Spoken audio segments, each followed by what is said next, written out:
This is Fearless Beauties, a podcast dedicated to elevating voices of color in the beauty industry. We're talking to estheticians, skin specialists, and business owners to uncover best skin practices, tactical career tips, and ultimately, how we can create a better beauty industry together. I'm your host, Mary Nielsen.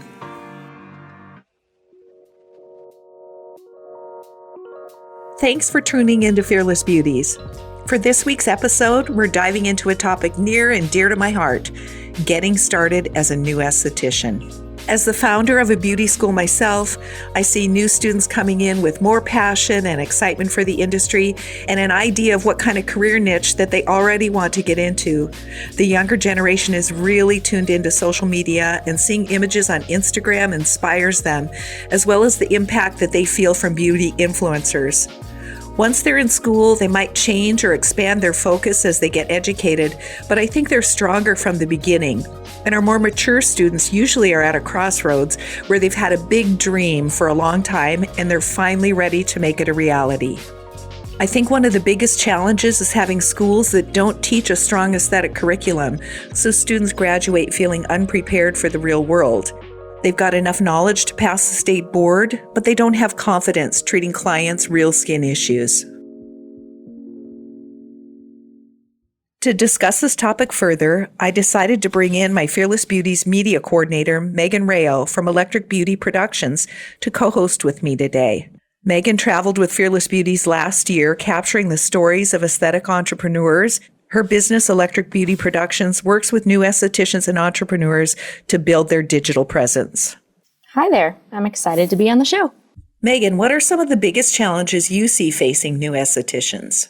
One challenge I see is that estheticians try to be a Jill of all trades, so to speak, so that they're offering every service or treatment possible to their clients instead of focusing on one niche treatment.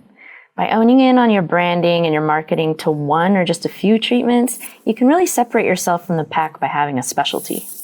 I can really identify with trying to be a Jill of all trades. When I first started in aesthetics, I was so excited about everything that I was trying to offer every kind of facial treatment, every kind of new skincare device. I wanted to bring in things like spray tanning and makeup services and different body contouring things that I just didn't have time or room or actually even the ability to develop the expertise to do all of these services. But it was so exciting.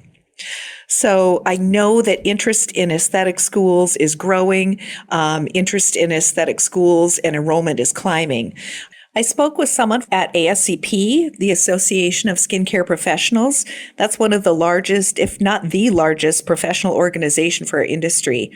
ASCP has an umbrella organization that offers liability insurance to other spa professionals that include massage therapists, as well as skincare and nails. 20 years ago, their membership was 80% massage and 20% skin. Over the course of 20 years, that has flipped so that now their membership is 80% skincare professionals and 20% massage because skin is in. Researchers are just recognizing the importance of healthy skin and how a lot of our total body health is really manifested in the health of our skin. Additionally, our culture is really fastly moving to a multi-ethnic identity. We really need to work on being educated on how to treat all skin types. Okay, Mary, let's get into it. For today's episode, you said we'd be focusing on how estheticians get their start. Right off the bat, I think about Dia Fairley, who's based in Atlanta, and she has an amazing spa called Gorgeous Glow Aesthetics. Yeah, remember we met Dia when we were doing the Face and Body show in Atlanta? And she just seemed so down to earth when she stopped to talk to us. She seemed so real. And she really had a vision about aesthetics and what she wanted as a professional. She had a very different introduction to the beauty industry. She knew she didn't want to work for anyone from the start. Well, I can't wait to hear her story. Here it is. I didn't work for anybody else. I didn't want to work for anybody else. And of course, people will tell you that you're crazy. You need to go get some experience somewhere, blah, blah, blah. But I am very headstrong. I'm a Taurus. So I'm like, no, I'm going to do it myself.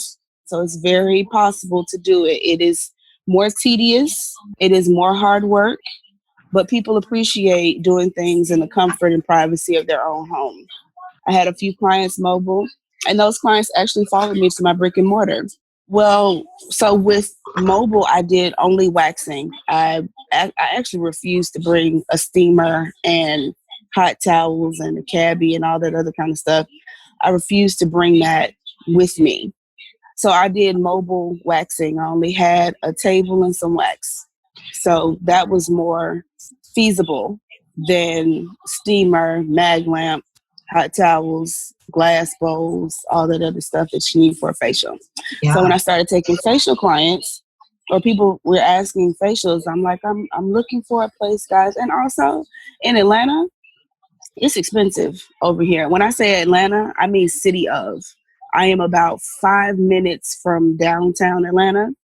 So everything is super expensive if you are trying to first start off on your own. You have all of that rent to pay for a brick and mortar lease. So I found a really good spot in Midtown Atlanta. And I actually just moved to, I want to say West Midtown. And my clients followed me from there to over there. So extremely grateful, extremely thankful for that. I think Dia had a great idea. She started with one thing, she did one thing well, and then she expanded as her clientele developed trust in her and they demanded more. It's all about that niche, baby. Well, she had the right marketing, equipment, sanitation supplies.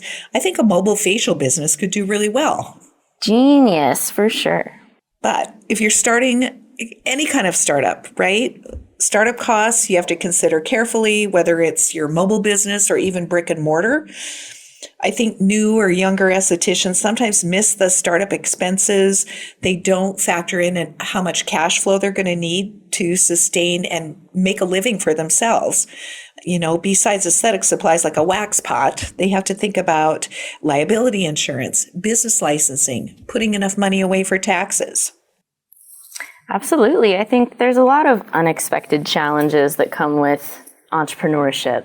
I think when I decided to start a marketing agency, I bootstrapped it all together, had all my camera gear, had all my video gear, had all my, digital website things accounted for. But then those unexpected costs come up, like insurance, like paying a lawyer to get your contracts drawn up.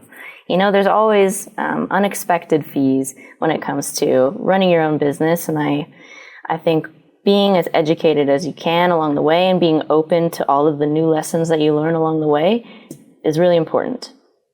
But did Dia ever talk to you about her formal education in aesthetics? Of course she did. When I first got the idea in my head and I started looking for schools, the school that I went to, Elaine Sterling Institute, I stalked them for about 2 years before I even made an appointment to go tour the school. Then I toured the school. Then it was it. I think I toured in October, and I think December, I actually signed up for classes. December 5th, 2016 was my first class. So I met Reg and I met Elaine in Atlanta when I went there to do some Fearless Beauties was doing a presentation. And so I have to say I was so impressed with the school and Elaine's commitment to quality aesthetic education. So, right. That's pretty much why I went. At the time, she had the curriculum on the website. And coming from, my mom's a teacher, so coming from a curriculum-based household and teachery, household, that's what I wanted to look for. That's what I knew what to look for. So having all of that on display and everything was organized, and you're going to learn this at this level and this at this level and this at this level. And it's like, my goodness, first of all, there's that much in aesthetics. Okay, so this is not just some certificate thing. This is like real science, real hands-on, real people, real training kind of thing. I like that about the school. So I went there, and then when you go there, and I had Miss Elaine taught us that we have levels. So she taught us at level 1, and her knowledge was so in depth, and it was just so much, and the way it just flowed out, it was like, I need to be like that.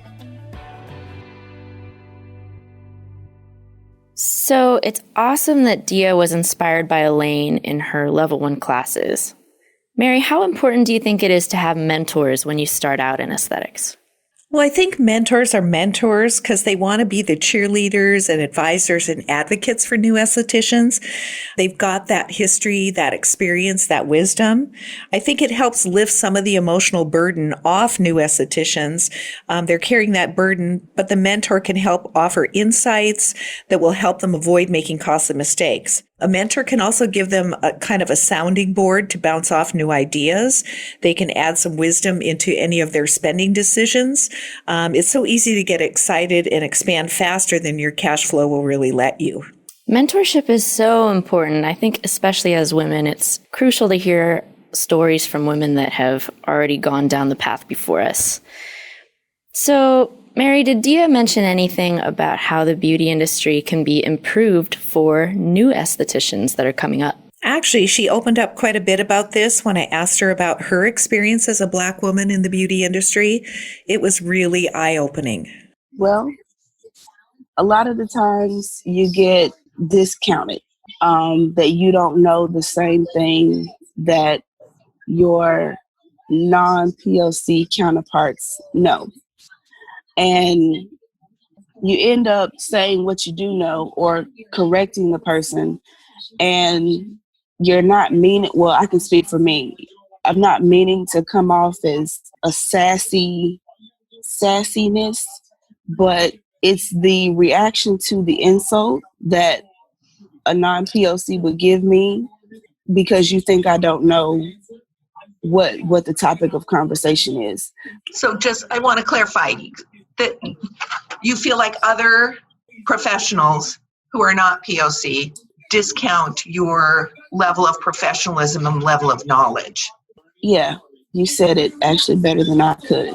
It's disheartening because this is kind of like one industry. I just figured we were all focused on one thing, Yes. Which is, you see a condition, you want to treat the condition. Because of your knowledge with that client, of course, it spreads to another client and we grow businesses. I did not expect to be met with so much that you have to fight in this industry too. I'm feeling that you're being disrespected. You are not being given the respect as a professional that you deserve and quite honestly have earned through your education and through your experience. You would be tremendously correct, and I don't think that I'm articulating it well, because in thinking back in some of the conversations that I've heard, you try not to bring it back up or rethink about it because it is disrespectful. And you're trying to be on this end, you're always trying to be your best foot forward, respectful of other people. And there always comes a time where you have to check somebody. And coming into this industry, I did not expect to have to check when I felt like the common goal, we were all working towards a common goal. Common goal, yeah. Which is just treating skin. Like, I don't understand how you could treat skin or call yourself treating skin, and then there's skin that you don't like. That makes no sense to me.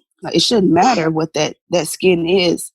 What makes me nervous in hearing some of these recent conversations, seeing some of these recent conversations on social media, is that I am genuinely afraid for the POC that some of the loud and boisterous, downright racist people, for those POC who go to them and they get treated by them, I am concerned that they are not being treated properly.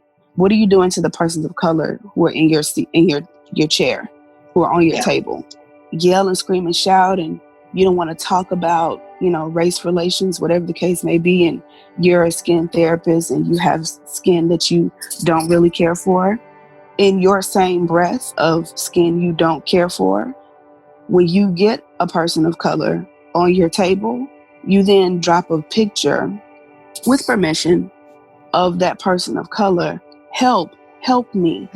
I don't know what to do. You expect for me to help you treat a person of color, and you don't even like people of color? That makes no sense to me.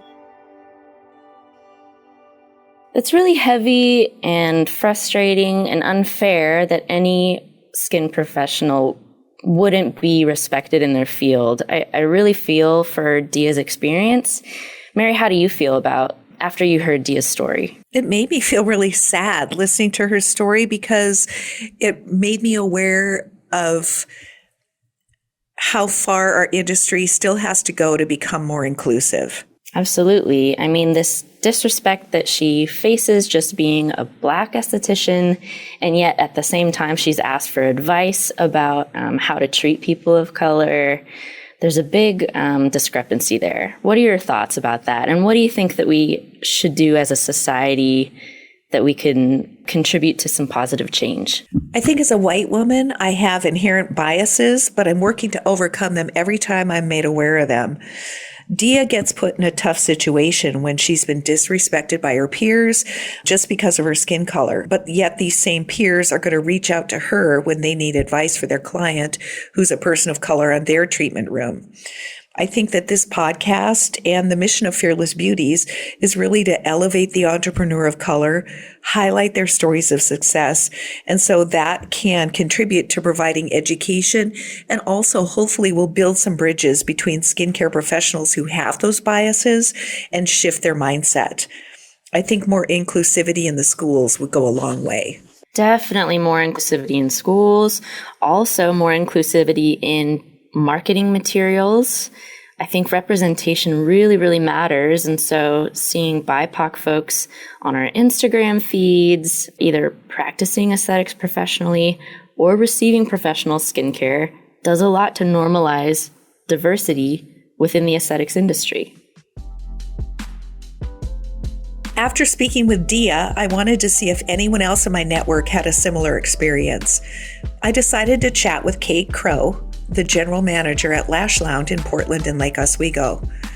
I wanted to know, did she notice the same gaps in her education as Dia? So my beauty career and my military career kind of paralleled each other for quite some time. So I served in the Army National Guard for 6 years. You know, my travels started in Kansas City. I'm from the Midwest originally. I moved out to North Carolina, and that's really where my interest got piqued for beauty. I didn't know what I wanted to do with myself in the military or myself as a civilian. And so I was in college. I was going for a major in psychology and minor in military science. And that's when I realized it wasn't really what I thought I wanted to do when I got to that point. So I really hated shaving my legs. And I was like, what could I do to not have to shave my legs? And that's when I found laser hair removal. That's where I started. My whole interest was laser hair removal. I wanted to get it done. I wanted to do it. I wanted to have some sort of cause and effect. So I was moving to Washington. I moved from Fort Bragg, North Carolina, up to station up in Joint Base Lewis McChord, Washington. And that's when I went to beauty school. At the time that I graduated and I had my daughter, she was maybe 2 months old, I decided to let my maternity leave run out into my ETS date. So that's when I separated from the Army. And I began my world into the beauty world. And I moved out to Colorado, Fort Carson for that one, moved all around. So I went on and I got injections trained. I did get certified laser specialist trained at the laser school in Colorado. And then I worked at a 5-star spa and I learned so much about customer service and how I could incorporate my advanced aesthetic knowledge into that. And then my home life fell apart, if you can believe. So I moved my babies out to Oregon, out with my family is, and then I found the Lash Lounge almost a month into me being here. And I just wanted to learn lashes. I wanted to build to my skills and my knowledge. They had a great training program, which really appealed to me. I interviewed at multiple places in the city, and the Lash Lounge's education was what drew me in. It just provided me a perspective of no matter where you're at in the country, no matter where you are at in this industry, whether it's hair or nails or skin or lashes, everybody does it a little bit different, and finding a way to make sure that you're still supporting yourself and your personal journey while also learning how to work in a team environment. You see a lot of salons that are successful, some that are not so successful, and you kind of can plug and play for your own life, you know? So Kayt had a very different path than Dia. Rather than working for herself, she was focused on learning new skills and expanding her education in skincare. What's the advantage of entering the industry like this? I'm not sure there is an advantage. I think Kayt chose a more challenging pathway to start aesthetics by learning new skills rather than expanding what she already knew. But her journey to get there was different than Dia's, and I think her temperament, which is maybe why the military was a draw for her earlier in life. I think she chose a little bit riskier path and a different way from Dia, but she still built success with the life skills that she learned while working at the luxury spa. Absolutely. I mean, she's super successful, and I think that we can learn a lot from her. Did Kayt have anything to say about what the Lash Lounge is doing to improve the beauty industry's learning system as a whole? So what we can do to be more inclusive at the Lash Lounge is just maybe broaden our scope of involvement. We have a pretty diverse crew, I would say. That's something that we really pride ourselves on. That's something that I've seen work in some conferences that I've attended in Colorado. It was one in particular was for Gen Now, and it just described about how multiple generations or multiple diversity factors within businesses provide more successful business because you're getting different mindsets, different perspectives, and you're opening also up a door of different people's strengths coming into play.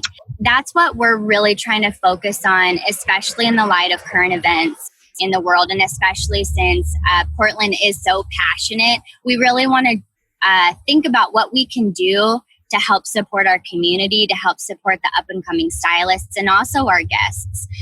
So we've started to open the door a little bit more and start having a little bit more conversation about the things that we can do to incorporate, whether it's, texture training, that we can go a little bit more in depth to, whether it's just providing platforms of discussion that's a little bit more safe and friendly than what it has been in the past. So we're just trying to keep the conversations flowing and keep the ideas coming about all the ways that we can play our part to benefit everyone in this community. So a major point that Kayt touched on that I love is this need to have a safe space for more open conversations. Mary, why do you think that this is important? I think developing a culture of trust and a no judgment space, along with a mindset of openness, is really critical in the skincare industry in order to change the environment to become more inclusive. I think we'll go farther faster if skincare professionals really want to change and they want to become more diverse. So what can emerging beauty professionals do to start having conversations like these tough conversations? Well, I think first they need to be brave enough to reevaluate their own biases. I think they have to be willing to do some introspection, and they have to consciously decide to be more aware of how they want to react to people, react to the circumstances around them. I think they need to get information from leaders in social and racial justice. They need to get involved with a mentor and maybe find social media groups that are encouraging diversity, inclusivity, and equality. I couldn't agree more. I think, this is a podcast, so you can't see me, but I am white like you, Mary, and it's so crucial that at this moment in time, and consistently to keep this up in the future, it's important to check ourselves, it's important to do the work, it's important to stay informed and do all of the anti-racist work that we can. Do you have any resources that you can recommend for other white listeners to stay involved? Yeah, actually, in the library at Spectrum right now, we have a book by Tanisi called Between the World and Me, White Negroes, When Cornrows Were in Vogue and Other Thoughts on Cultural Appropriation by Lauren Jackson, The New Jim Crow by Michelle Alexander, and Why Are All the Black Kids Sitting Together in the Cafeteria by Beverly Tatum. What makes a great esthetician in today's landscape? After hearing from Dia and Kayt, we really need to start having conversations about inclusivity, equality, and treating skin of color. Maybe someone we can talk to about this is Nichelle Mosley. She has an aesthetic practice called Queen City Beauty, and she takes a really nurturing approach to skincare.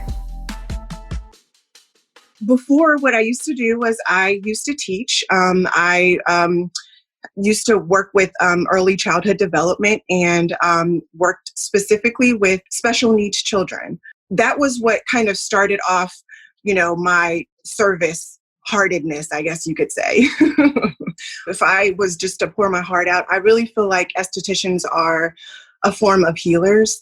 And it's something that, I really feel very called to be in this, sort of position. So we have the position to, touch people, and that touch is very healing. So, I take on that role and I take that responsibility, very sacredly. So in school, I had the best opportunity to be taught by a teacher who, just really poured out her heart to her students. She didn't hold back. She basically, just let us know the ins and outs of aesthetics. She prepared us for, more than just the state board. I was very, very lucky. My program was a 6-month program that I actually did speed up, just like I said before, really felt like I was just in the right place. I'm just in a place where I can truly express myself and feel, like I'm doing what I'm supposed to do. Like even from school, she can tell you that I've always just been really extra when it comes to my services, when it comes to taking care of my clients. It's always been something that I've just really taking on that caretaker sort of responsibility when becoming the esthetician and the guide to, helping someone reach their goal when it comes to, helping them with their confidence level. Did you start your own practice right away, or did you? I didn't, no. So I worked right away starting out in medical aesthetics. Like I mentioned before, I had, the basic level training with my teaching, but then I went and tried to, kind of learn everything under the sun. I wanted to learn lasering, microneedling, IPL, just everything to just kind of learn a very broad range so that I could help as many people. I never wanted to have clients have, the misfortune that I did walking into an office and being told that I don't know how to treat your skin. I don't know what is best for you. Your skin is unpredictable. Those types of things I think are very, traumatizing. And I just didn't want that for my community. And so that's the reason why I kind of went that route. So I really love that Nichelle takes a compassionate approach to her business. I think it's so important to connect on a deeper level with any client. Mary, what are your thoughts about Nichelle's story? I think that Nichelle really established her own personal values of inclusivity, and she's committed to education. So she's making sure that her professional career reflects those personal values. She can care for anyone who comes into her practice. Just touches on how important it is to always be educating yourself and doing the work. Why do you think, Mary, that it's important to seek out new forms of education on different skin types as an esthetician? I think, first of all, our country's just becoming more and more diverse. The results of the 2020 census will be out in early 2021, and I'm really looking forward to seeing how much more diverse we've become. Because in 1970, 77% of the population identified as white. Then in 2015, that number had decreased to 38%. So for our industry to even survive and offer effective treatments on skincare, we're going to need to have a more inclusive education. So something else Nichelle mentioned is her experience as a Black woman and how we can be doing better. So being in the beauty industry and, just being a woman of color and having to be of service in this industry, it's a lot to digest. And I feel like I have a very unique perspective because I am living in the South, but I am originally from California. So, just having that sort of upbringing where it's a very open kind of approach, a very diverse and inclusive kind of community. And then moving here and having people just, really talk down to me, look at me very just unscrupulously just for, just actually having the audacity to show up and think that I was qualified for something. Just those things they were, I would say, very, very eye-opening. And I think it really matters where you practice aesthetics in America. I can just, see that there are so many different, dynamics that play, that have a role in how people see you. And that has certainly shaped, my confidence level. And it's definitely been the reason that I've had the confidence to go out on my own and, just really decide to make my own path because I just was never getting the respect that I deserved. And I can tell you so many different stories, being the only person of color in the room and, people being shocked by my presence. And for example, there is one time that I went to a conference and I expected, to maybe not be the only person of color, but I happened to be. And one of the conference hosts and speakers asked me my stance on blackface. And it was a very shocking and a very humbling experience. And, to put yourself out there, to know that you're going to be in that sort of position, it's baffling to me that there's things that you have to encounter as a woman of color, as a Black person. It starts, at the very basic level of human rights. And if that is not being, experienced by everyone, then everyone should be outraged. And those basic things are not being addressed. And that's the reason why you see so much carryover into, our jobs, into our everyday life. And it is a really different life that we have to live. We've heard from 3 incredible estheticians today about how they got started and what needs to change in the beauty industry. Mary, what do you think the future of beauty should look like? And how can we distill that in our up-and-coming estheticians? I don't think we should be surprised the systemic racism that's instilled in other areas of our culture, like education, banking, housing, and more, exists in the beauty industry. But demanding better education from aesthetic schools, as a professional, just being committed to seeking out diverse education, creating alliances and collaboration with other skincare professionals of color are just a few ways to get started. Absolutely. Has today's episode changed your perspective at all on the education system for the beauty industry? Well, I think my takeaways are that it's going to take individual initiative to make these changes in individual practices. And then I think larger groups can come together. They'll have the same values and they can really influence state boards. They can begin to influence the marketplace, skincare vendors, equipment providers, and just demand more inclusivity. Thank you for listening to Fearless Beauties, a show dedicated to elevating voices of color in the beauty industry. I'm your host, Mary Nielsen. Until next time, keep educating yourself, remember to stay open, and be fearless in the pursuit of creating a better, more inclusive world.